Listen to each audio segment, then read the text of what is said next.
Good afternoon. Thank you for joining us. I'm Dr. David Fike, President of Golden Gate University, and I'm grateful that you've decided to join this wonderful event. Today is the last day of Black History Month. Black History Month, as some of you may know, was officially dedicated in 1976, but its genesis actually dates back over 100 years ago to the 1920s and the important work of historian Carter G. Woodson, who's known as the father of Black history. This month provides a special opportunity to promote continued engagement with Black history and the important contributions to our country by African Americans. Of course, in recent years, this has taken on an increased relevance as our country struggles with the issues of persistent and all too pervasive institutional racism, as well as the challenges to enhancing diversity, equity, inclusion, and a sense of belonging for all people. As president of a university in one of the most diverse regions in the country, I believe we hold a special responsibility to acknowledge and to celebrate the heritage of all of our varied communities and to promote continued dialogue on issues of race and privilege. To that end, we're fortunate to be joined today by the esteemed Joyce E. King, Distinguished Professor at Georgia State University, who's recognized for her work on issues around racial equity and justice in the American education system. Specifically, her work has direct impact on teacher training and on Black education. She's trained teachers on diaspora literacy and on heritage knowledge, and she's published 9 books, a body of work that constitutes an important and powerful addition to the critical scholarship on cultural heritage and traditions. Henry W. Taylor, our Vice President of University Advancement, will host what I'm sure will be an engaging conversation with Professor King. Please enjoy this special event. It is my pleasure to welcome all of you this afternoon or evening, depending on where you're located. As President Fike indicated, my name is Henry Taylor. I'm the Vice President for University Advancement here at Golden Gate, and I am truly excited to welcome our esteemed guest this evening, someone that I know personally and who provides a rich and deep understanding of not only issues of race and social justice, but education, and in particular, higher education. So, ladies and gentlemen, it is my pleasure to welcome Dr. Joyce King as our speaker for this afternoon. Dr. King. Thank you, Vice President Taylor, and to President Fike. I'm very pleased to have been invited to be with you this evening for me because I'm in Atlanta. And I'm going to present a PowerPoint to guide my talk because otherwise I'll tend to go on and on and on. And I also want to say before I begin that I am speaking as an individual. I'm not speaking as a representative of Georgia State University. So I'm also going to speak somewhat autobiographically. In other words, I'm going to say some things about myself along the way. So without further preliminaries, let me share my screen and we'll get started. And I'm looking forward to the Q&A that we can have after my talk, which, as you know, is titled, What Does Equity versus Equality for Inclusion and Social Justice Look Like in Higher Education? So let me turn on the slideshow, and let's not forget that Black history is American history and even global history.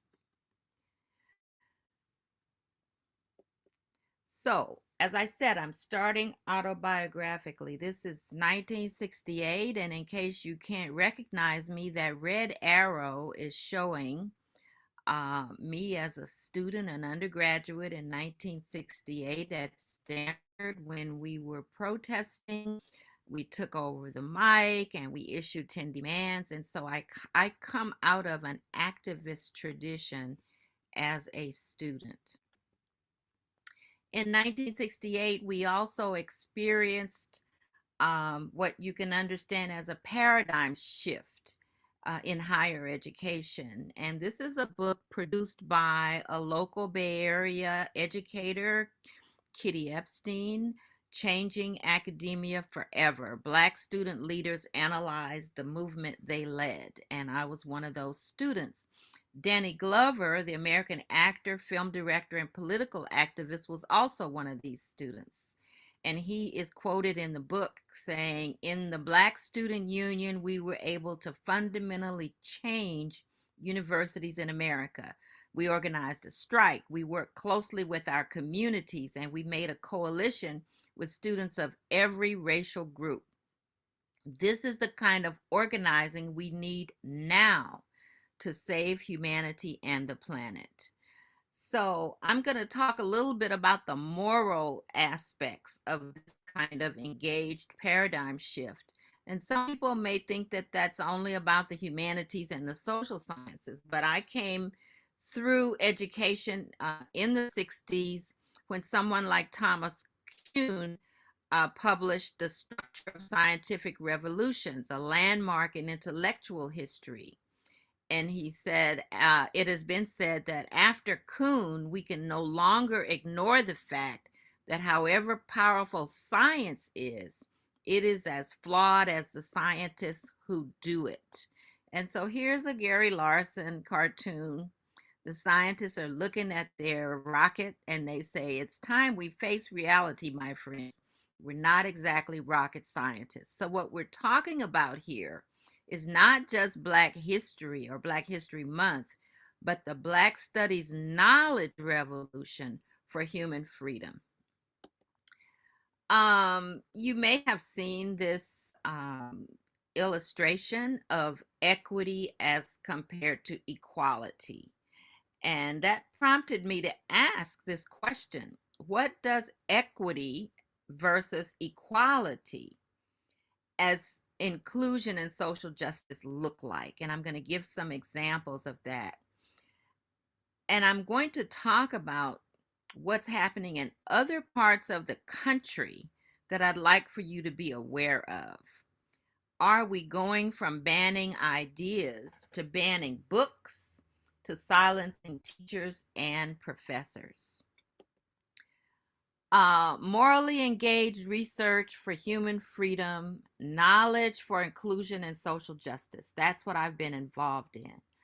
I have had the experience of working in teacher preparation, preparing teachers for diversity, and I introduced the concept of disconscious racism into the literature. I've worked on Black teachers' emancipatory pedagogy, Black studies versus racism in so-called multicultural textbooks when I served on the Curriculum Commission for the state of California. And those experiences led me to introduce the concept of diaspora literacy and struggle for consciousness in the Black community. And you can see the dates on some of this work. My first book, Black Mothers to Sons, introduced a methodology of doing research as pedagogy. And I've been involved in engaging teachers and parents in culturally authentic assessment. All of those are examples for me of what inclusion and social justice looks like, not only in higher education, but at every level of education. And I've also been working on teaching African language for historical consciousness. So when I was president of the American Educational Research Association and I gave my presidential lecture, this is something that I stated quite emphatically in 2015. The physical and psychic violence Black people continue to experience in the U.S., whether in the form of outright state-sanctioned extrajudicial murders, curriculum that does violence to Black students' spirit and thirst for knowledge, targeted school closings and disinvestment in Black neighborhoods, and hateful political speech are indicative of white supremacy racism's enduring grip on American society, and this amounts to nothing less than a civilizational crisis. Now, we're experiencing a lot of division, politics, legislation around these issues of what is happening in education. And I'd like to give you an example, an animation about how important racial and ethnic belonging is for students' academic and cultural excellence. The research that's reported in this animation focuses on, I'd say, education prior to the university level. But since you are at Golden Gate, think about how what's presented in this example of the research might apply to your institution. We are all united by a need to belong. The desire to feel accepted, respected, included, and supported is fundamental regardless of who we are. Psychologists widely agree that a sense of belonging at school has social, emotional, and academic benefits for students. Yet, as U.S. schools became racially integrated for the first time in the mid-20th century, many African American students were told the opposite: "You don't belong here." These instances may be less prevalent today, but the damaging effects of historical segregation have created unique challenges in helping Black students to feel like they belong. Dr. DeLeon Gray and his colleagues at North Carolina State University study the unique needs of ethnically diverse adolescents, questioning how they can be made to feel valued. Previous research shows that the social experiences of school children are strongly influenced by their race and ethnicity. Since people of color were historically and often still are stigmatized in academic settings, there is a major risk that they will receive messages that they don't fit. This team wants educators to realize that a full understanding of school belonging involves appreciating race and identity as key resources that can be leveraged to foster student motivation and engagement. Through research in predominantly Black and Latino schools, the iScholar team aims to expand the ways we think about the opportunities students have to gain a sense of belonging. They acknowledge that interpersonal relationships with teachers and peers are important, but a sense of belonging goes beyond bonding with peers and teachers. The researchers articulate two additional supports that are vital in the education of Black and Brown students, based on cultural and political aspects of classroom and school settings. The first of these supports considers how students need to sense an alignment between their education and their own culture, encouraging them to explore the value of their heritage. Scholars call these instructional supports, emphasizing the role of curriculum and instruction in helping students to recognize how their education is connected to their ancestry and their community. The second support considers how the political backdrop of the U.S. plays out in significant ways in its schools. As scholars describe, these institutional supports ensure that school policies make their students active participants and full citizens of their school communities. The iScholar team partners with practicing educators, using research to collaborate with them on how best to implement instructional and institutional supports for students within their own classrooms. Team up with iScholar in developing new strategies for making schools spaces where all students want to be and want to learn. We are Okay, so that's an example of the importance of belonging and having an atmosphere that is intellectually welcoming to students of color, Black students in particular. I'm going to tell you a little bit about what I experienced when I was teaching at Santa Clara University and I was director of teacher education. So, you all remember what happened with George Floyd and the international movement that erupted as a result of what we saw over and over and over again. And President Fike mentioned Carter G. Woodson.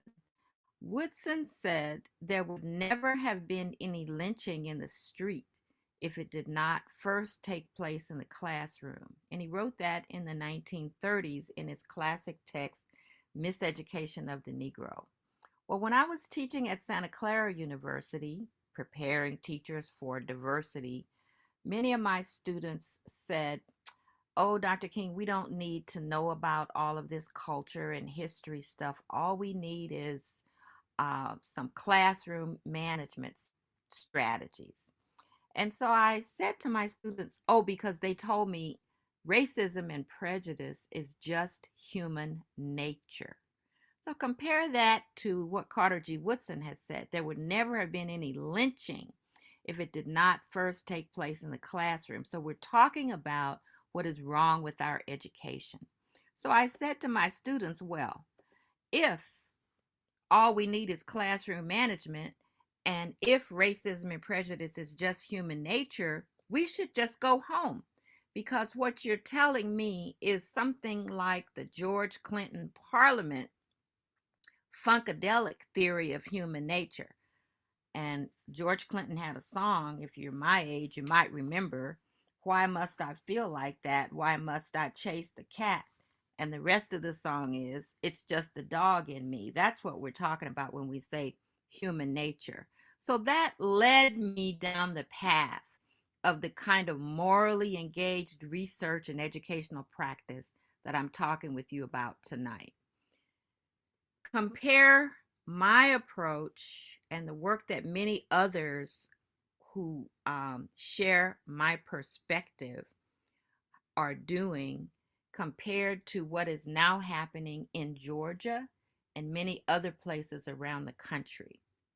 We have a representative, a Georgia lawmaker, who has targeted work focused on anti-racism and social justice.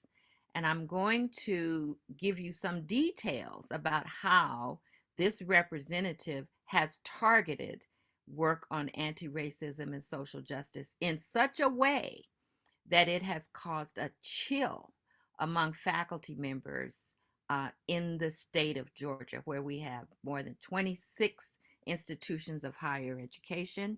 And Representative Knight is the chairperson of the Appropriations Subcommittee.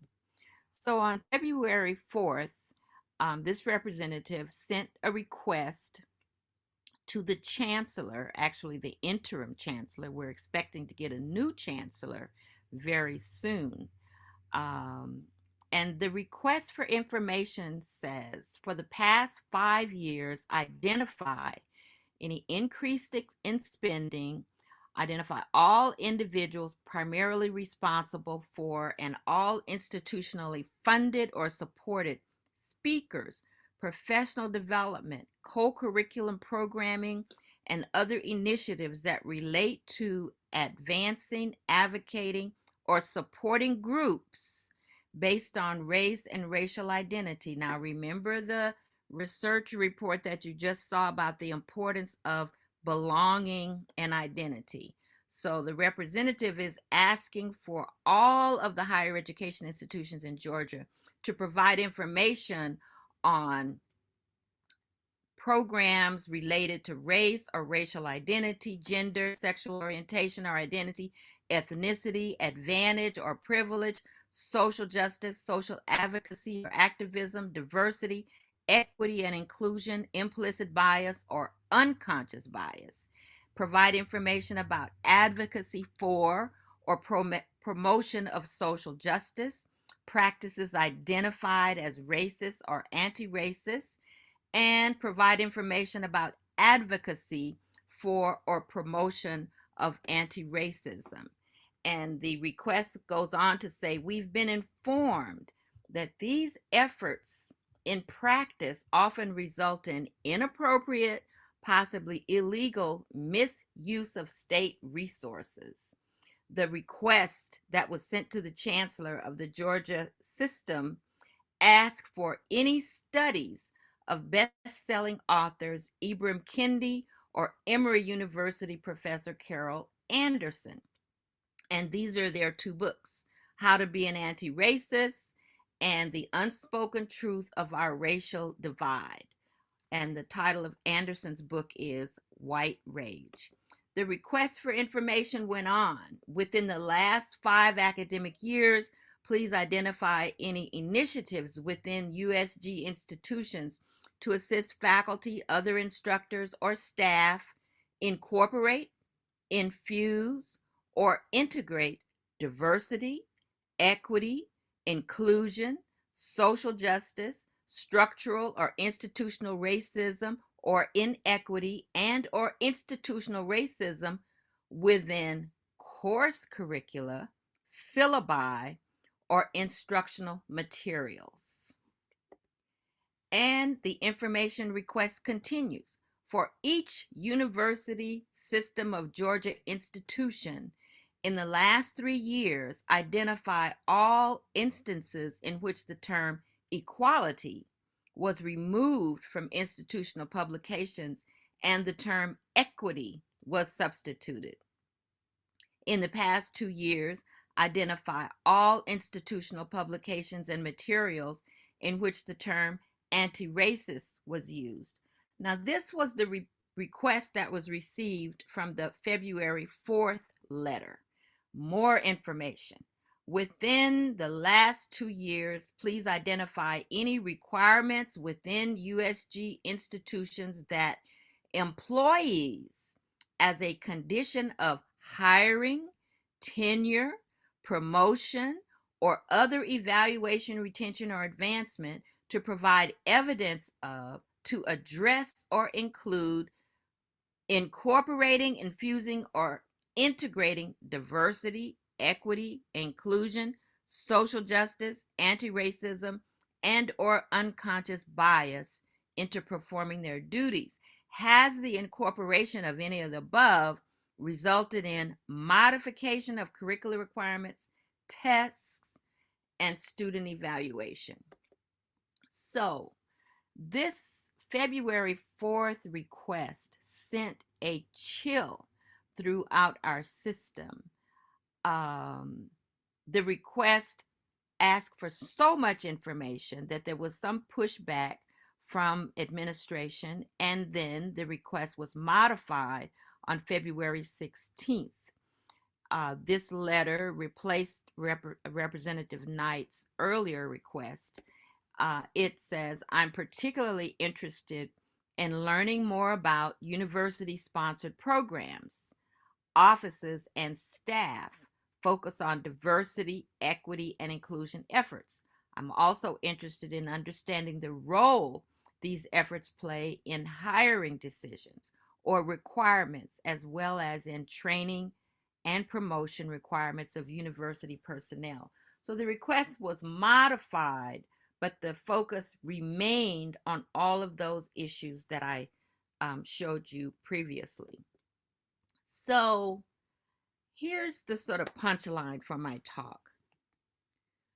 What is wrong with the idea of equity? Why are we being asked to explain whether equality has been replaced by equity? So, is it a dangerous doctrine that implies equality of outcomes? Is equity a far left socialist Marxist ideology that subverts the American principle of equality before the law? That's actually what's being promoted in the political discourse about education today. The concept of equity is being portrayed as discriminatory and somehow un-American. In a January article in the Chronicle of Higher Education, this is one of the spotlight stories. Mr. Vance, who is an Ohio Republican Senate candidate, was quoted as saying the professors are the enemy. So what we're dealing with is attacks on academic freedom that have sent chills throughout the professorate among people who are working on diversity, equity, and inclusion. DEI, as it is known, is being misequated with critical race theory. Concerned and organized parents in the community nearby where I live claim that a Georgia school district's DEI plan is rooted in Marxism and casts white students as oppressors and minority students as victims. So there's all this activity at school boards across the country claiming that diversity, equity, and inclusion are a danger to children. And in Georgia and other states, books are being banned, books on Black history and the Holocaust, among others. So I'm asking us to think together tonight about this question. What is wrong with our education? What will enable students, faculty, community people to think more critically about the history that we need in order to be more fully human? And I had a conversation with Judge Wendell Griffen. He's a former judge in Little Rock, Arkansas. And this is what is a note he sent me. He said, please use the term fascism when you speak of the issues we are encountering, because that is the political phenomenon that is occurring. It is a well-funded, orchestrated, and disciplined effort to return the United States to the pre-FDR, that's President Roosevelt, Franklin Delano Roosevelt, to the pre-FDR condition using right-wing evangelical Christianity, free market fundamentalism, militarism, patriarchy, xenophobia, white supremacy, racism, and sexism. Judge Wendell went on to say, do not underestimate its chances for success. He's talking about the chances of fascism. The fascist movement has succeeded already in derailing the federal legislative process in Congress. It has already captured the federal judiciary and state courts. By the end of this year, the movement will have seized control of the electoral process in a majority of states.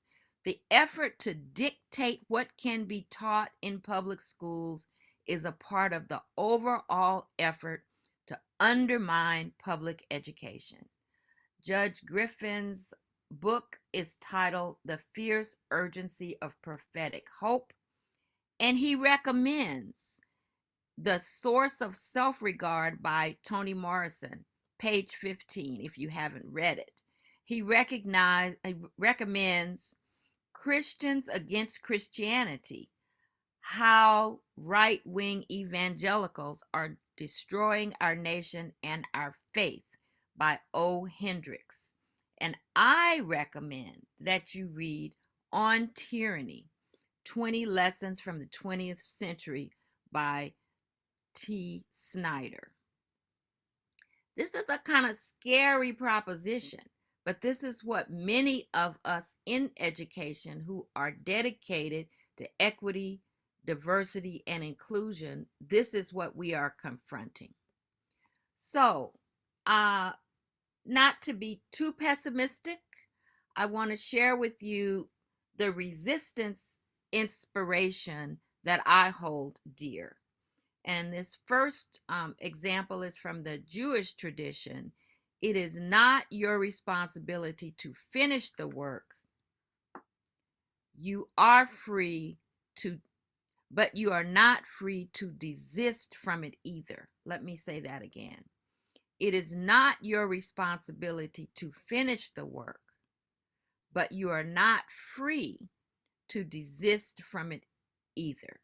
And that is from the Pirkei Avot Ethics of the Ancestors. And from the book that I recommended that you look at, Timothy Snyder's On Tyranny, the first lesson that he offers us is do not obey in advance. So that's what's happening to us in Georgia. The request from the legislature has been modified, but that first request was enough to make some faculty self-censor and stop teaching what they had been teaching out of fear of what is coming next. So Timothy Snyder advises us, do not obey in advance. And I'm going to end here with examples of my own scholarship, book Remembering History in Student and Teacher Learning, a second book that I wrote with my co-author, the late Ellen Swartz, The Afrocentric Praxis of Teaching for Freedom, and our third book, which came out in 2018, Heritage Knowledge in the Curriculum, Retrieving an African Episteme. And I would say to all of us, we must become cognitively and emotionally free of ideological constraints on knowledge, thought, and morally engaged action or pedagogy. And that's what equity and social justice can look like in higher education if we do not obey in advance. So I'm going to stop there, and I think Mr. Taylor is going to handle questions or comments. Thank you, Dr. King. We truly appreciate not just you sharing your insight on these subjects that a lot of us, I think, feel are perhaps complicated and difficult to discuss, but more than that, sharing who you are as a part of why these topics are important. Add to that, I think that not just for Black History Month, but in general, what the world is facing these days, we need more knowledge, not less knowledge. So truly appreciate you taking time to share your knowledge, insight, experience, and expertise with us at Golden Gate, both those on the faculty, staff, and students, as well as our alumni who participated live, as well as those who will watch this recorded because they weren't able to attend. So a couple of housekeeping items. There is a Q&A available. So if you go to the Q&A button, you're welcome to enter questions, and I will facilitate those questions for Dr. King to respond to. So I'll give you guys a minute to do that for those who'd like to ask some questions and ask Dr. King to share her thoughts and insight. As you are entering your questions in the Q&A, I'd like to share a little bit personally as well to help perhaps tie this up and set the stage for the rest of our conversation. It's interesting because, during this month, there's a lot of commercials that we see on television and other kinds of things that perhaps bring our attention to Black history in ways that don't happen as often at other times. But there's a couple of things that I think are important to remember as to why having conversations about issues of race, diversity, equity, and inclusion are important. And I'll start by reading a quote by Martin Luther King, which I just have always found important. People fail to get along because they fear each other. They fear each other because they don't know each other. They don't know each other because they have not communicated with each other. So while these issues may seem difficult to talk about, I think Dr. King is reminding us of the importance in education and higher education in particular to make sure that we don't allow forces outside to stop us from wanting to communicate, from wanting to connect, from wanting to understand each other. And as a result of that, we're then able to find our way together and make progress. I also want to lift up a personal hero of mine, Mary McLeod Bethune. Mary McLeod Bethune is a well-known African-American woman, educator born in the 1800s, founded the National Council of Negro Women, civil rights organization, as well as Bethune-Cookman University in Florida. And she was an educator herself. And so for her, this mission, similar to Dr. King, was one that she felt inside. It's a personal and moral choice.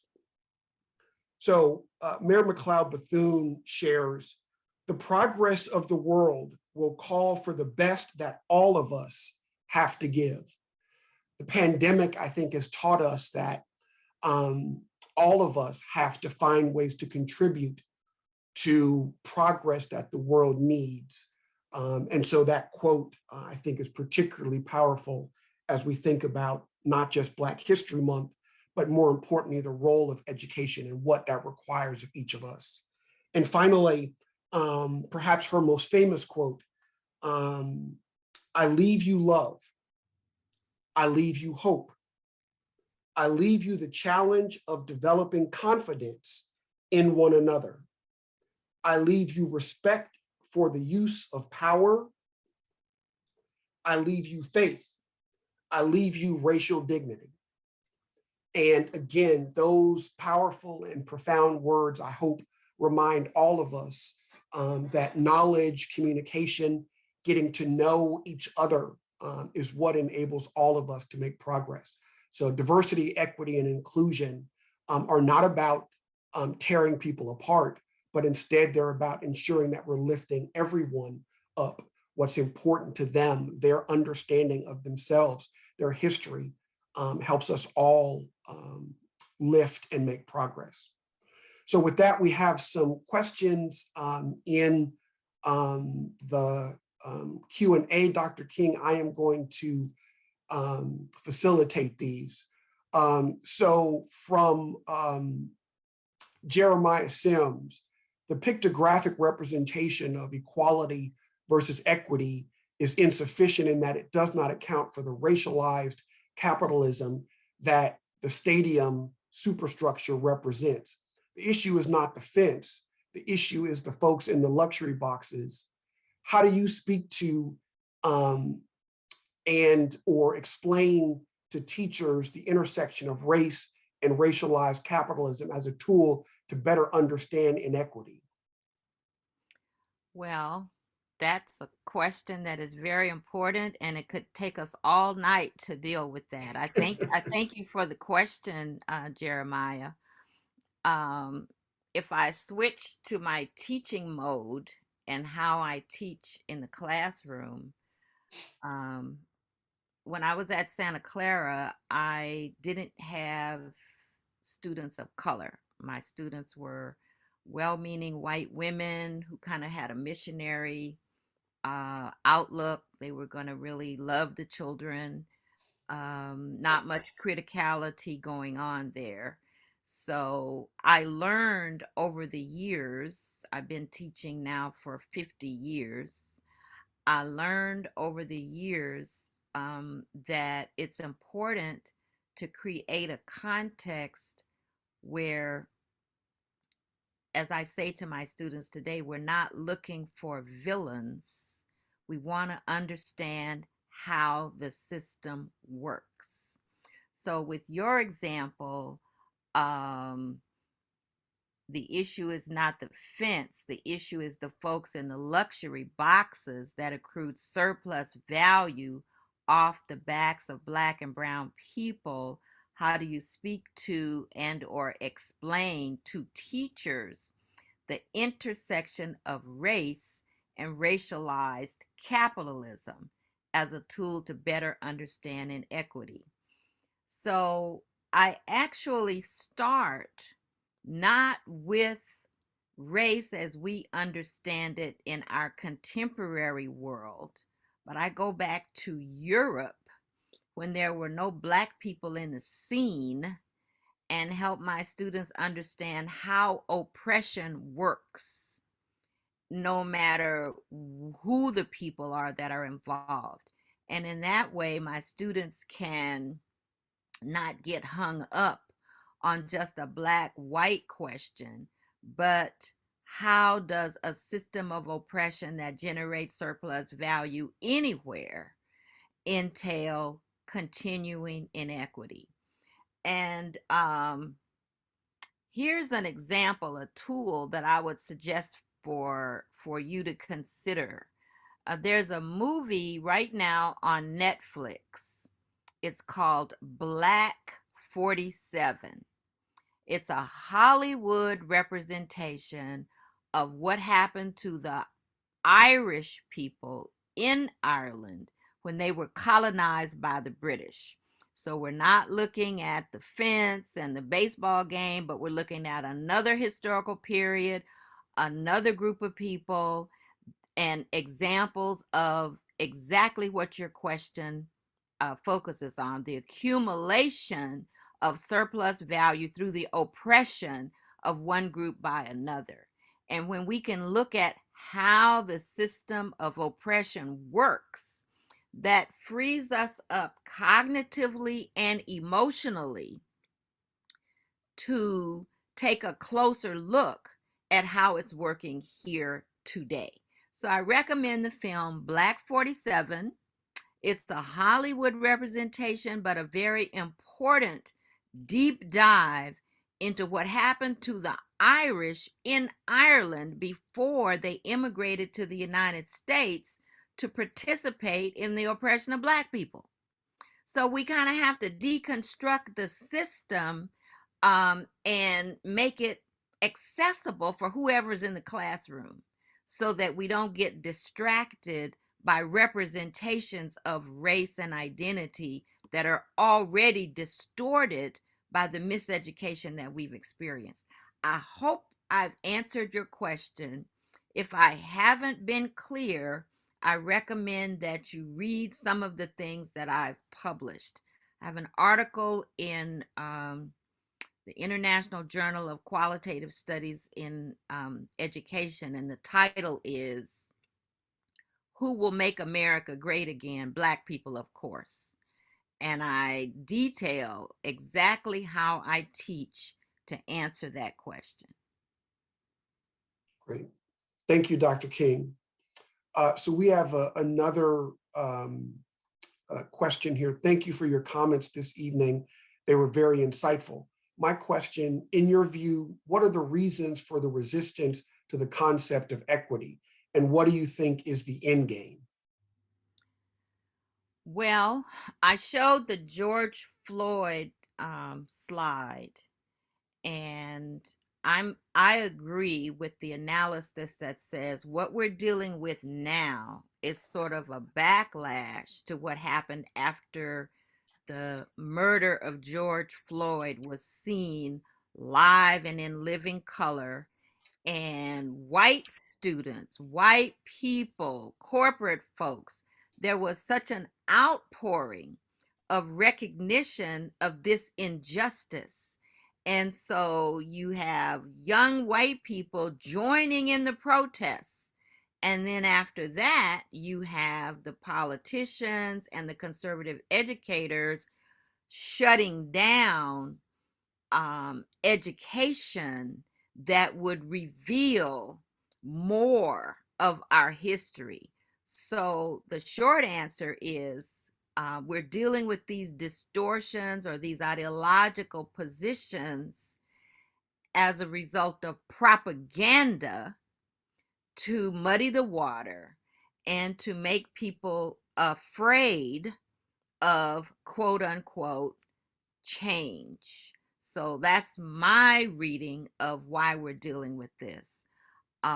What can be done about it is more education, more spaces for people to consider their own miseducation. And I've suggested to some schools and communities, hey, sponsor some movie nights. Get people to come together and look at some very powerful films that will give them an opportunity to decipher and deconstruct some of the miseducation that they've experienced. Thank you, Dr. King. So the next question, what would you recommend as a first step in conversation with people who grossly misunderstand what equity work is about, or what is necessary for us to always keep in mind? Well, I don't subscribe to the cookie cutter approach or one size fits all. There's no magic bullet. You have to analyze the situation that you're in and be able to think critically about what will be illuminating for the people that you're dealing with. I'll give you an example. When my children were in elementary school, I was working to organize parents to try to improve what was happening in education in our schools, in our community. And so I was working at the university. Other parents were ordinary Black folks coming together to see what can we do to make things better. And so the other parents said, well, what about if we paint the teacher's lunchroom and put new curtains in there? Wouldn't that make them feel better and they would treat our children better? So I didn't say, well, no, I don't think so. But I had some friends who lived on the other side of town, Los Altos Hills. And so I went to visit my friend in Los Altos Hills and I said, could you give me some examples of your kids' homework? So I brought the homework back to the next parent meeting. We're talking about the first step. And so I said, I know last week you guys talked about painting the teacher's lunchroom and putting up new curtains, but let's take a look at the curriculum that kids across town are getting. And so when the parents saw the difference between what those children in Los Altos Hills were learning and what our children were learning, they said, forget about painting the lunchroom and hanging new curtains. We're going to deal with this curriculum. So something concrete, something that illuminates how the inequity is working may be a first step, but you have to be with people and you have to be able to show some discernment about what matters to them. Now, if you talk about some white people in a conservative community, as Judge Wendell said, who have been sort of captured by the evangelical propaganda narrative, then you need a different analysis. So I hope that's a useful way of thinking about the question. Yep. Thank you, Dr. King. Our next question, how do you recommend dealing with class discussions in which students just refuse to listen to one another? Many students strongly hold opposing opinions and beliefs. Thank you for any guidance you can offer. Well, again, it's not a cookie cutter. The animation that I showed you talks about the importance of belonging for students of color. Well, students of every group have needs and concerns. So if you are a teacher, your position is to be concerned about all of your students. If you have someone who's being deliberately belligerent and disruptive and not open to learning, there needs to be something in your syllabus that talks about civility in the classroom. I have, as I said, been teaching a long time. When I was at Santa Clara, I hate to put Santa Clara on blast, but this is really what happened. I had a student who told me that this is a long time ago, but I'm sure it's not, it's not so long ago that you won't see some of these same things. So I had a student who told me that I was biased and that I was indoctrinating the class and that I was only giving one point of view.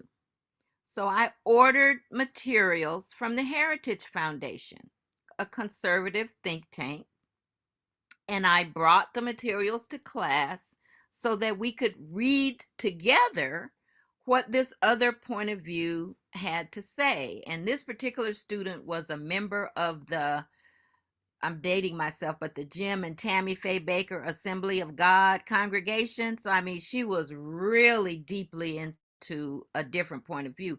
But when I brought the materials to class and read, we read together, the other students ridiculed this point of view. And that didn't help. She said, oh, you did that on purpose to embarrass me. I said, oh my God, well, I'm trying to, respond to you.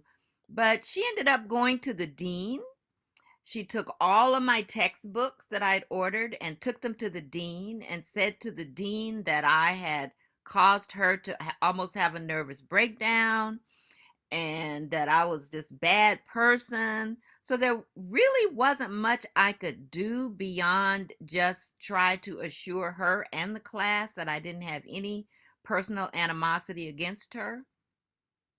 A year passed, and I'm sitting in my office, and the phone rings, and she calls, this same lady, and she was an art teacher. And she said, Dr. King, the Lord just wouldn't let me rest. I had to call you. I had to call you to apologize because my son was in an accident. And I want you to know that I have been teaching in East Palo Alto. I said, oh my God, that's where I live. That's where you are. So she said that she finally understood what I was trying to teach. And I said, okay, well, that's really good. But would you mind writing the dean a letter to tell the dean that you've had a change of heart? She didn't. But Dr. King, I think the point you're making is that the effort to try to reach every student is valuable, even if it's not received. You've done the part that you can do. Yeah, and there's literature that you can turn to. There's a book called Taking It Personally. The author is Ann Burlack, a retired Bay Area educator who describes a scene in a classroom where students had conflicting points of view. And so you can actually look at the scholarship on teaching hard questions, controversial issues. There are lots of resources that exist that didn't exist in the 80s when I was doing this. And that's why I wrote some of the things that I wrote. Thank you, Dr. King. So I am going to share the name of this, of the person who wrote this, Monty Thornburg, who is an alum of Golden Gate University and a former student of yours, Dr. King. Monty, you ought to stop. He says he went on to teach for 16 years in the Central Valley in California, the beginning of the racist Aryan Nation Christian Identity publications was in California. As a hearing officer and a teacher, I've witnessed students severely injured psychologically by this ideology. I'm hoping that we can begin to take up the torch of resistance in higher education. I don't know how. I work in history as my practice. It is not something to be done alone. The practice of social change work requires collective practice. And the first thing is to know, as Judge Wendell stated, we're not dealing with just, difference of opinion here.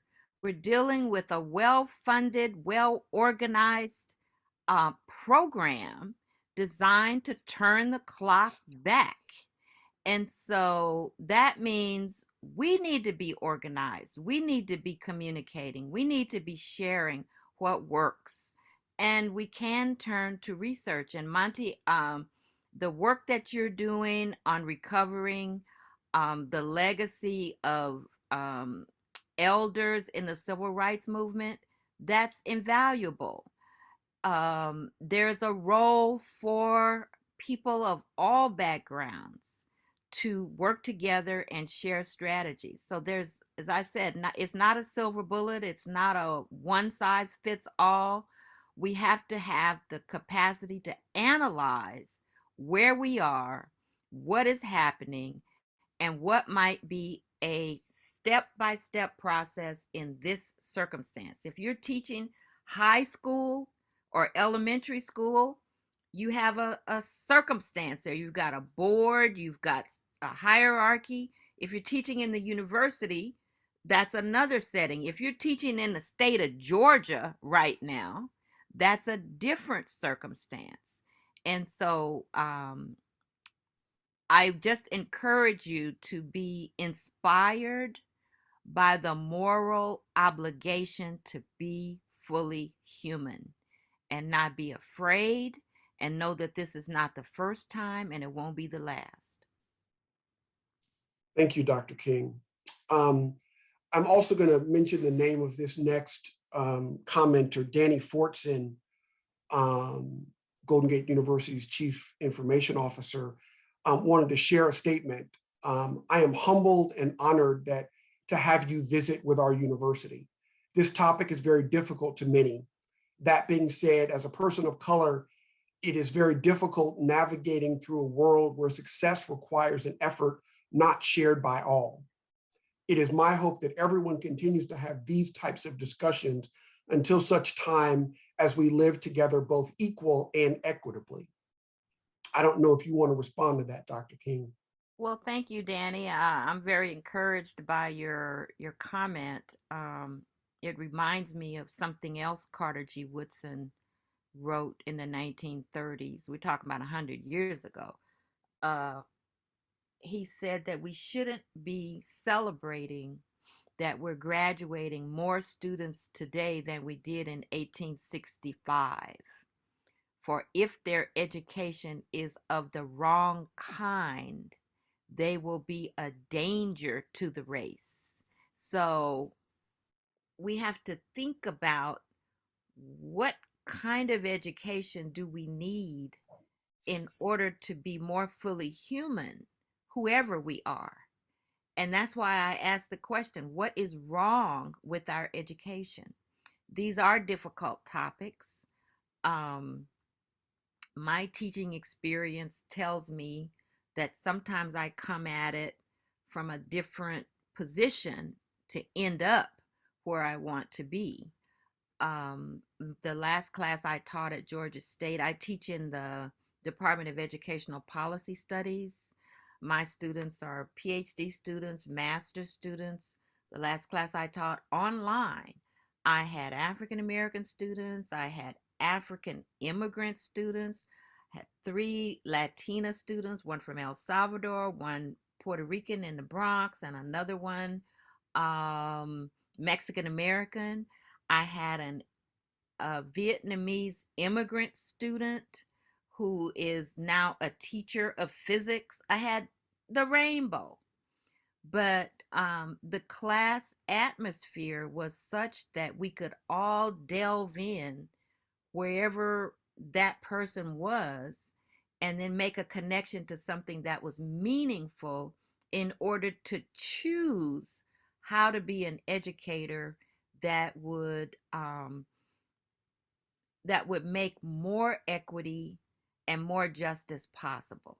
So I'm telling you that it is possible to do this work, to resist, to not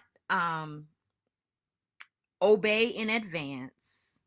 And yeah, sometimes you pay the price, but you can also, with other like-minded people, contribute to progress. Thank you, Dr. King.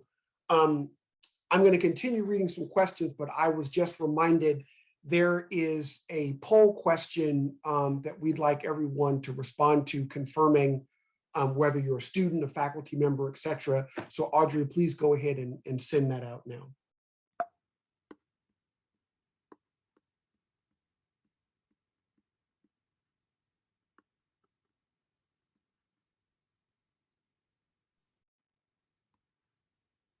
All right. So as people are doing that, I want to get to our next. This isn't a question as much as a comment. I think the issue needs to be clearly politically reframed, as we all have a responsibility to create a society that enables all children to reach their full potential. Human creativity is not distributed by race or zip code. The world's problems are complex.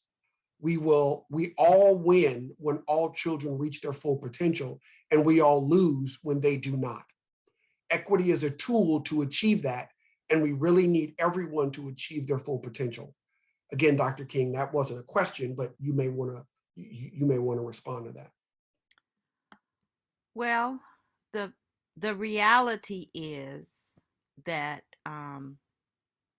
the way education has functioned to deny people an understanding of their own group's history means that many people are emotionally invested in the idea that people aren't all equally deserving, that if this group gets more, that means I'm going to get less. I mean, that's what you heard people chanting with the tiki torches in Charlottesville. You will not replace us. We have to recognize that, as I said, these are not just differences of opinion. There is a commitment to one kind of society versus another. And so it's not as though you can just sit back and watch this thing happen. There's a truth in the poem that came out in the 1930s. If they come for you in the morning, they will come for me in the afternoon. That's where we are right now in this society. And on one level, it's about race. On the other, it goes back to the very first question about the people in the VIP boxes who are very well situated at the expense of others. And we now have more people of color in those VIP boxes. It's not as if they're all one ethnic group, but it is a question of power and justice and what kind of moral vision you have for the society. Thank you, Dr. King. Our next question, as a student of color that has attended both an HBCU and a predominantly Caucasian school, how do we go about upholding and furthering education within our race and educational sectors while supporting schools and programs that don't have adequate resources to help propel education to the next generation of students of color? I don't mean to sound facile or glib. You just have to get in and do the work wherever you are and try to leave the place where you are better than it was when you got there. I said you have to analyze where you are, what needs to be done, what's possible, do it with other people. Marcus Garvey organized the Black world and he didn't have a fax machine. So there's plenty of examples in our history. Henry Taylor mentioned Mary McLeod Bethune. I mean, we just have to take that vision of incapacity off of our eyes and recognize that we wouldn't be here, neither the Japanese Americans, Native Americans, Mexican Americans, Filipino, disabled, name the group. Nobody would be in the place where they are today if sacrifice hadn't been made from their ancestors, from the people who came before. And so it's a choice. Are we going to be comfortable with where we are? Or are we going to look back and say, how can I make things better for other people? Many of our children are told, oh, you're different. You're going to make it. You're going to get out. You are going to be the one to really get out of here. When do we tell our children, you're being educated so that you can do something for the ones who didn't have the opportunities that you have? Thank you, Dr. King. Thank you. Our next question. My question is about the lack of support in low-income areas where addiction, abuse, and neglect is so prominent and traumatizing. I feel that my efforts are not only in vain, but preventing me from moving forward in my own life. I don't know how to continue working in that environment without constant heartbreak and subjecting myself to incredible amounts of sadness at the self-destructive behaviors I have tried to present. What do I do when surrounded by bad decision-making, addiction, etc.? Well, you might need to talk to a professional counselor because that I'm hearing a lot of pain. So that's one thing. Um, the other thing is what you describe as, bad behavior is more visible to us because it gets projected to us on TV and in the movies all around the world.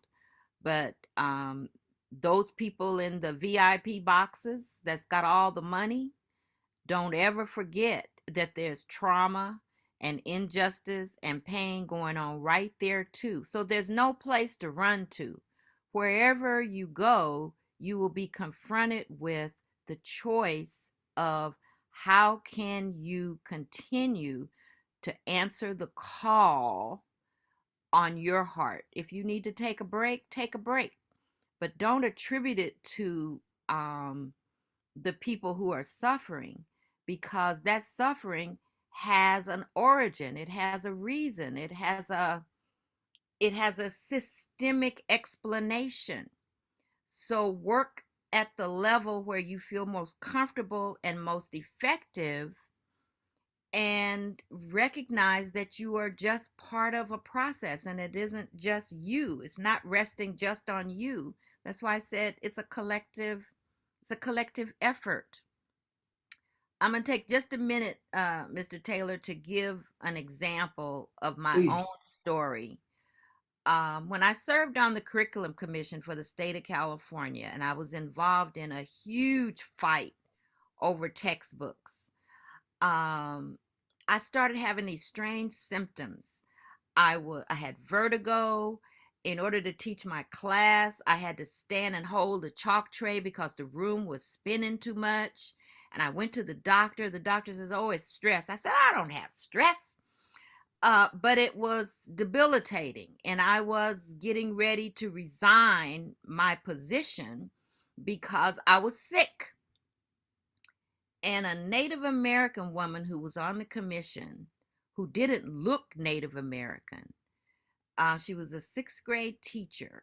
And because she was Republican, some of our colleagues on the commission had not been very kind to her. But I just said, well, we're all here together, so let me help you figure out how to be a commissioner. So I said to her, I'm not going to be coming to the next meeting because I'm sick and I want you to know you can do this job. And she said, "Oh, Dr. King, don't do that. They think I'm white. So they've been talking about you in front of me, and they told me that if they could just keep you away from the history textbooks, everything would be okay." I said, "What? That's what they've been saying?" She said, "Yes." So I had to make a choice. Am I going to leave because I'm sick? I was really sick. But I called a friend and I said, "This is what's happening." And so we decided that the best thing for me to do would be to go public. So I wrote a letter describing all the shenanigans that were going on. And I sent that letter to everybody, to tell you how long ago this has been. Everybody in my Rolodex got a copy of that letter. My symptoms went away. The next day I had no more vertigo. I wasn't dizzy.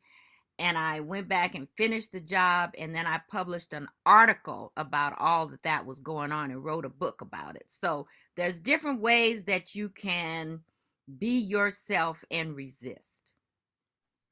Thank you, Dr. King. Our next comment. Thank you, Dr. King, for your thought-provoking remarks. From a practical point of view, what strategies and tactics can higher education collectively deploy to counter the weaponizing of social media to advance the misguided fear of white extinction or power loss? Remember, I'm not speaking for Georgia State University. I'm speaking as an individual person, and that's what the attorney at Georgia State has advised faculty to do. So if you read in the newspaper that a Black professor at Georgia State University was terminated, I hope that you guys will send up some smoke signals about the injustice that's going on. And I'm Uh, sure we'd also welcome you to Golden Gate University. what can we do? Register to vote, vote, teach your classes, and remind students of the role that young people have played in all of these episodes. And I'm so glad to report that high school students in Georgia are organizing against the banning of books and the whitewashing of the history that they're being taught. So we just need to know our own history of participation in struggles for justice. Thank you, Dr. King. Our next question, not all of us are in the front and center of the classroom to facilitate conversations with students or alter curriculum. How can administrators support the work in the classroom? Well, depending on what administrative role you're in, if you're provost and academic side, or if you're on the student affairs side, or if you're on the HR side, you have an arena of action. You can let people know in your area that you are a person who is concerned. I don't know what's happening at Golden Gate University, but I know in other states, faculty and staff are experiencing, this backlash. And so convene discussions. I use a lot of films in my teaching. Have a program that will allow people to come together in a non-confrontational way, not because there's some kind of flashpoint, but because you want to create an atmosphere where people know each other, they can talk with each other, and they can feel supported. And that will allow you as the administrative person to be seen as someone who's approachable. And so it means you also need to gather some tools and resources for how you do these kinds of things. And there's lots of resources available. Again, not in the 80s when I was director of teacher education, but many people have contributed to that work. And so have speakers, educate. That's what we do. We're here to educate. Thank you, Dr. King. Our next is, I think, primarily it's not a question as much as a comment.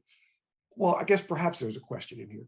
Would the pushback for education of real American history that comes from Europeans would also include the acknowledgement that their wealth and their own relatives were our participants? For example, the pictures of those hangings and atrocities imposed on BIPOC, Black, Indigenous, people of color, they could see their own relatives responsible and taking part in these atrocities. The wealth that they have acquired was not done through hard work, but through these atrocities. I don't know if you want to respond to that because there wasn't exactly a question there. Well, again, I tell my students we're not looking for villains and we're not looking for victims. We want to understand how oppression works. So that means you can pick any space in historical time and see some of these dynamics. Yes, probably some of these people don't want their own children to know their own family history.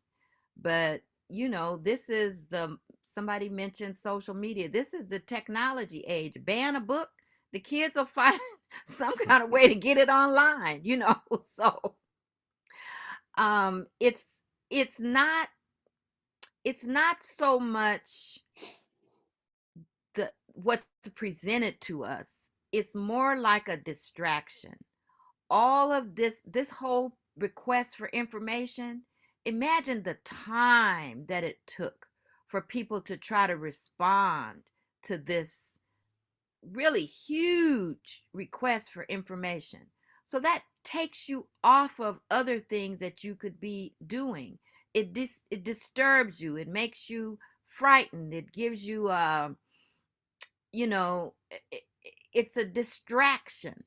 So let us not be distracted. Let us be collectively engaged in trying to make things better for everyone.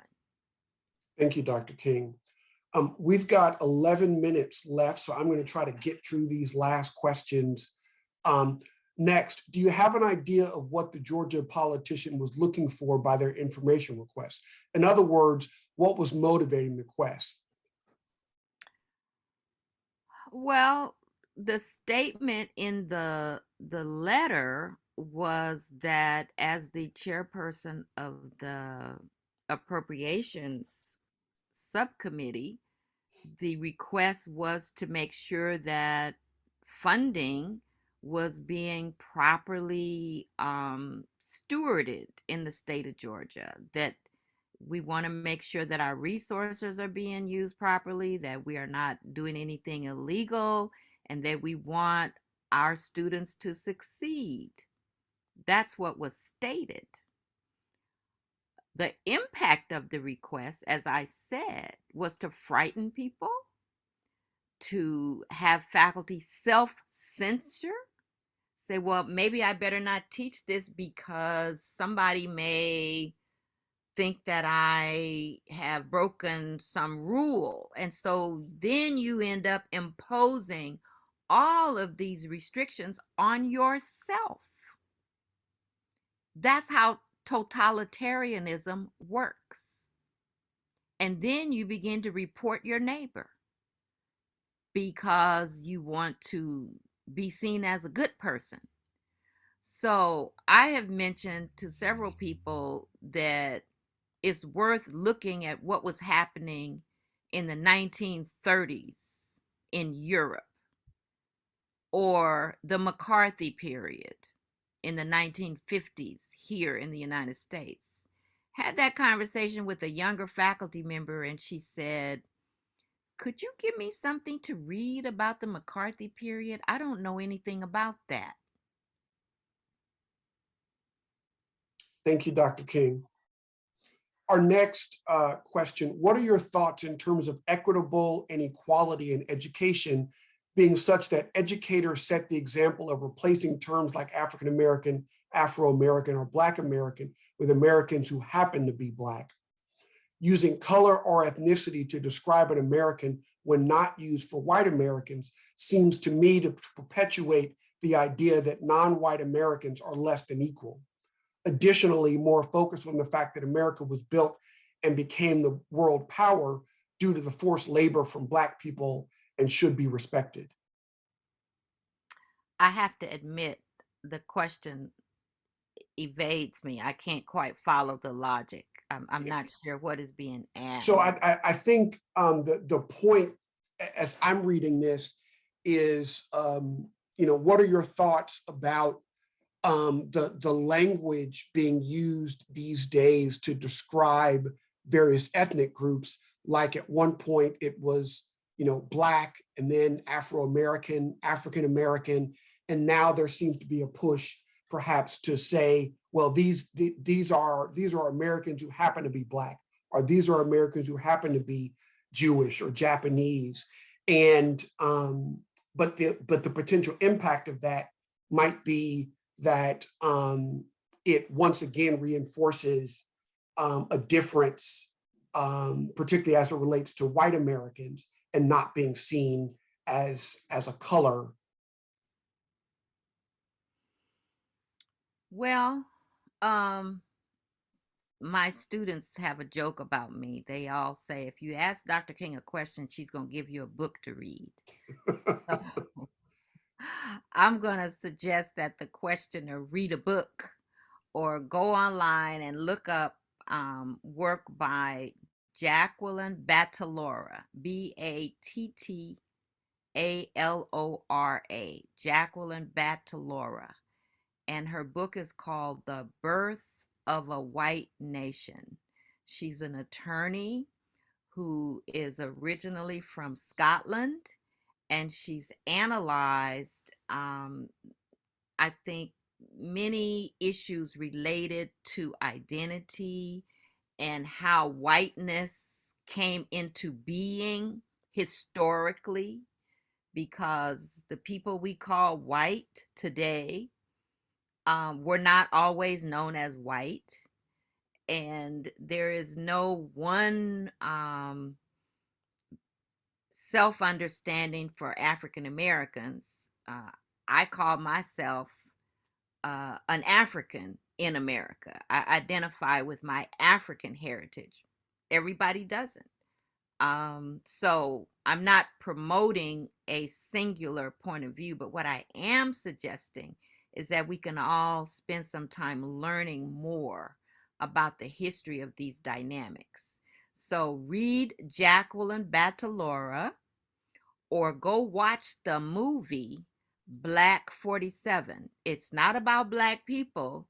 It's about what happened to the Irish in 1847 when they were oppressed by the British before they became white. Thank you, Dr. King. This is a question that relates to what you were talking about earlier in another question, but a slightly different take on the situation in Georgia with the Representative Knight pushing this kind of questioning and wanting specific documentation, and then consequently what you were just referring to as the consequences of that, where people begin to self-censor. Maybe I'm not going to teach. Okay, I'm going to be careful about what words I use. But the question here is, for those who either did resist that request or thought about it, if they did, what would that look like? If they decided, I'm not going to respond to that. Well, we're dealing with a system. So the system is accountable to the legislature for funding. We're talking about the chairperson of the appropriations subcommittee. So I don't imagine that the system of 26 universities, colleges and universities in the state would ignore the request from the chairperson of the appropriations committee, subcommittee. We are about to get a new chancellor of the system. It's a big controversy. I mean, this is Georgia politics, but depending on who the chancellor is, the response may be very different. So we're pretty much in difficulty in Georgia, and we have been for a while. And there's a whole nother political narrative. I'm trying to focus in this conversation about the meaning of some of these political maneuvers and how they affect people. So we're talking about propaganda, we're talking about miseducation, we're talking about the ways that words, the meaning of words get twisted to promote a particular agenda. When I was on the curriculum commission for the state of California, battling over textbooks, the framework back in the 90s for social studies was the United States, a nation of immigrants. Anybody see a problem with that? The textbook said African Americans were forced immigrants. I mean, you have to do some mental gymnastics to make the word immigrant fit that paradigm.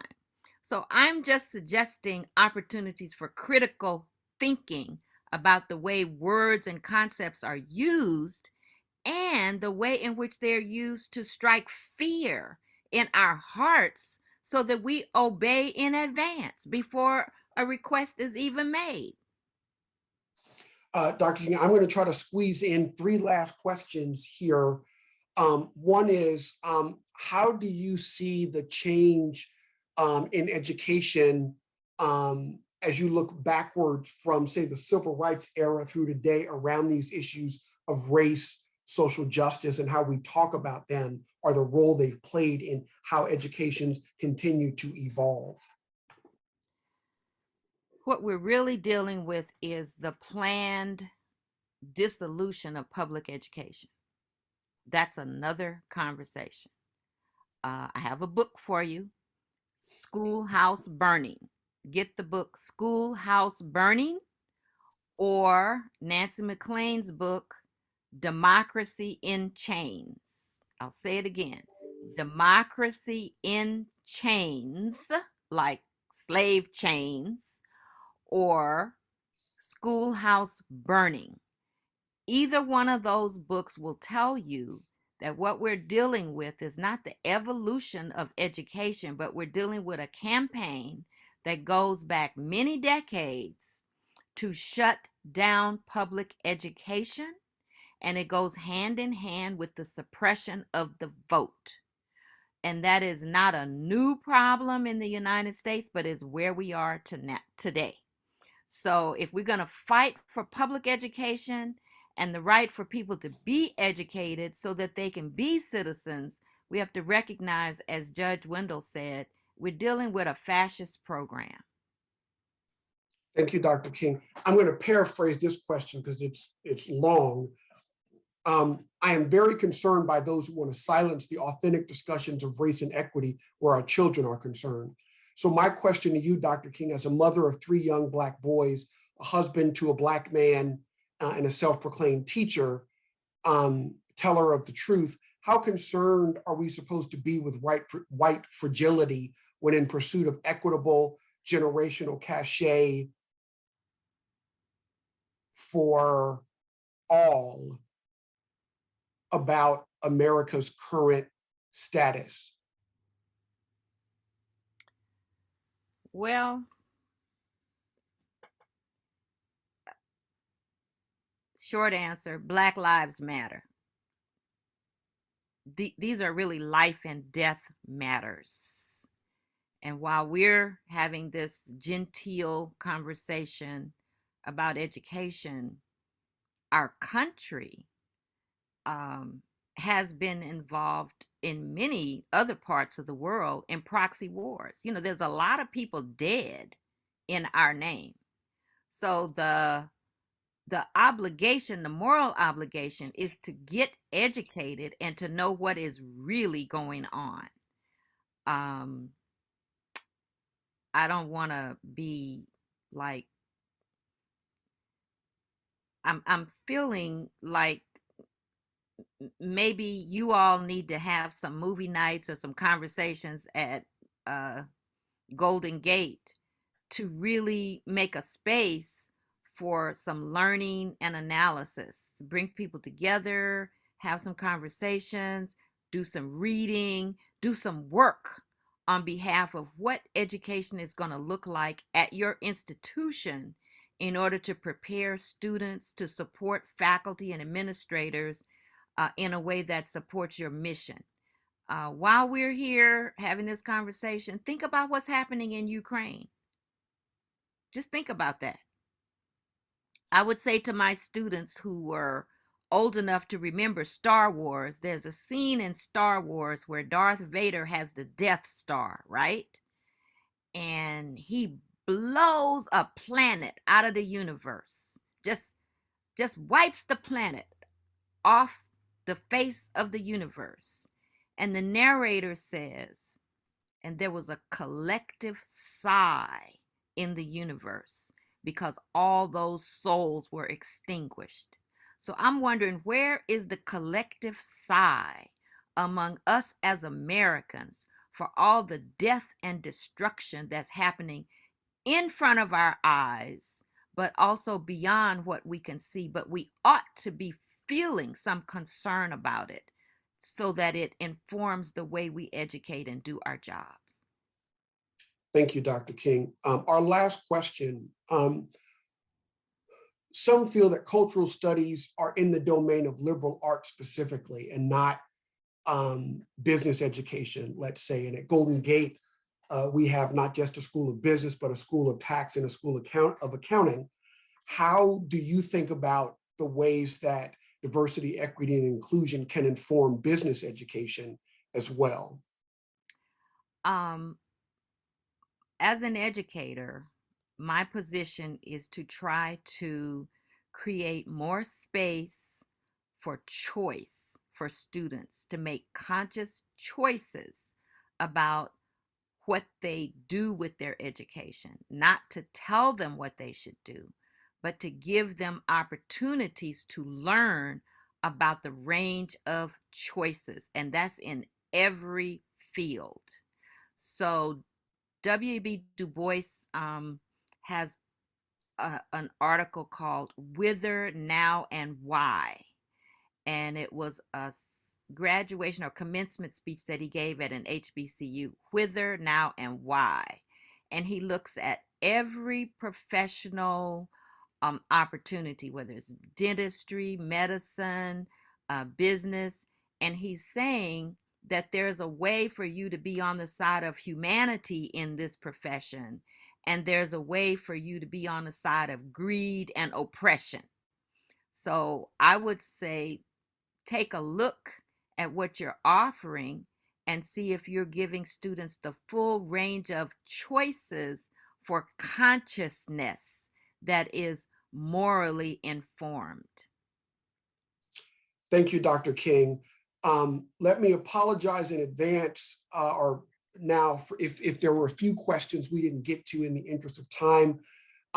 You can feel free to reply to the original invitation, and I will work with Dr. King to get responses to the questions we weren't able to get to this evening. Also, please know that we at Golden Gate University certainly value and believe strongly, because it's a part of our mission, in access, opportunity, and diversity.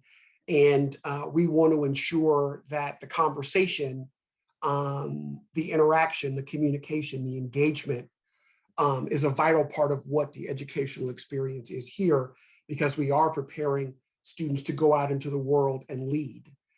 So Dr. King, thank you not only for sharing your presentation and providing answers, but more importantly for sharing yourself with us as I think the best example of what you were really trying to get across to us. Thank you, Dr. King. On behalf of our president, David Fike, our board of trustees, our faculty, staff, students, and alum, we truly appreciate you sharing yourself with us and wrapping up Black History Month for us in such a powerful way. We look forward to you continuing to be connected to Golden Gate University. Thank you. And for all those who joined us this evening, please know that we truly appreciate you engaging and look forward to you staying interested, involved, and invested in the mission and impact of Golden Gate University. Thank you, everyone. Have a good evening. Thank you.